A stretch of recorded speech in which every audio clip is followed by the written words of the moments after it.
आता रात्रीचे पूर्ण 2 वाजू राहिले आहे. आम्हाला डेड बॉडीसाठी फ्रीजर पाहिजे होतं. ते फ्रीजर घ्यायला आम्ही नगर परिषदमध्ये आलो.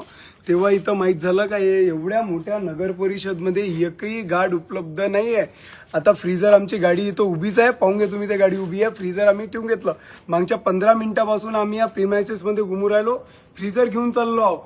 पण जर कोणीच गार्ड नाही आहे, उद्या चालून कोणी अगर नगर परिषदेच्या अंदर घुसून काही सामान घेऊन जाईन, इथचा रेकॉर्ड घेऊन जाईन, त्याचं जिम्मेदार कोण आहे? 2 वाजता आता इथं नगर परिषदमध्ये आलो. आम्हाला फ्रीजरची गरज होती, तर फ्रीजर घ्यायसाठी इथं आलो. ह्या अख्ख्या नगर परिषदमध्ये एकही गार्ड उपलब्ध नाही आहे. हे एवढी मोठी गाडी आतमध्ये आली आणि सामान आणि फ्रीजर घेऊन चालली आहे. जर या सामानाच्या जागी नगर परिषदचं एखादं रेकॉर्ड घेऊन गेला तर कोण पाहणार आहे? काही जिम्मेदारी नाही आहे. सर्व झोपले आहे कार्यक्रम. एवढ्या मोठ्या नगर परिषद